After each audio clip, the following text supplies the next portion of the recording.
நம்ம இன்னும் வளரல பாலா, நம்ம இன்னும் சொந்த வீடு வாங்கலை, நம்ம இன்னும் அந்தளவுக்கு பெரிய ஆள் ஆகலை. எதுக்கு நீ இப்படிலாம் வீடியோ போடணும், போஸ்ட் போடணும்? ஹாய் மக்களே, இந்த வீடியோ எதுக்கு அப்படின்னா பெரும்பாலும் என்னை நோக்கி கேட்கப்படுற கேள்வி, பாலா நம்ம இன்னும் வளரல பாலா, நம்ம இன்னும் சொந்த வீடு வாங்கலை, நம்ம இன்னும் அந்தளவுக்கு பெரிய ஆள் ஆகலை. எதுக்கு நீ இப்படிலாம் வீடியோ போடணும், போஸ்ட் போடணும்? நமக்கு எதுக்கு அரசியல்? நான் ரொம்ப சிம்பிளாக சொல்ல விரும்புகிறேங்க.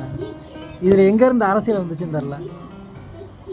அஜித்குமார் நம்மளை மாதிரி ஒரு பையன் இறந்துட்டான், இப்போ இல்லை, இயற்கையாக இறக்கலை. என்னோடய பதிவில் அத்தனையுமே சாமானிய மக்களுக்காக இருக்கும்.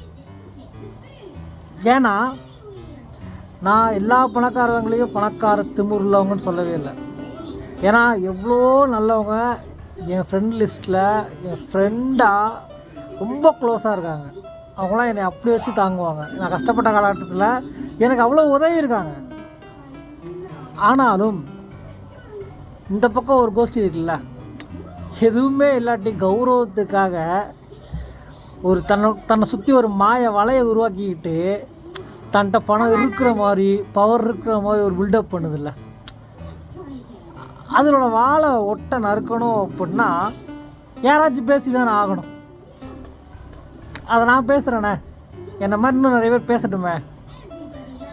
ஏன்னா சில பேர் நினைக்கிற விஷயம் என்னென்னா, இங்கே ஒரு பணக்காரர் புலம்பும் போது, அவருக்கு ஏதாச்சும் நடக்கும்போது ஐயோ பாவம் அப்படின்னு சொல்லும் அதே வாய் தான் ஒரு ஏழை அழுகும்போதோ தன்னோட கஷ்டத்தை சொல்லும்போதோ புலம்பல்னு சொல்கிறாங்க. நான் ரொம்ப சிம்பிளாக சொல்லிடுறேங்க, எனக்கு பசியோட வலி தெரியும், அதனால் நான் பேச தான் செய்வேன். நானே கோடியில் சம்பாதிச்சாலும்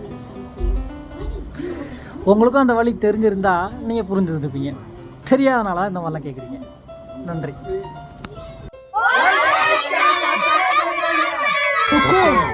टाइगर का हुक्म।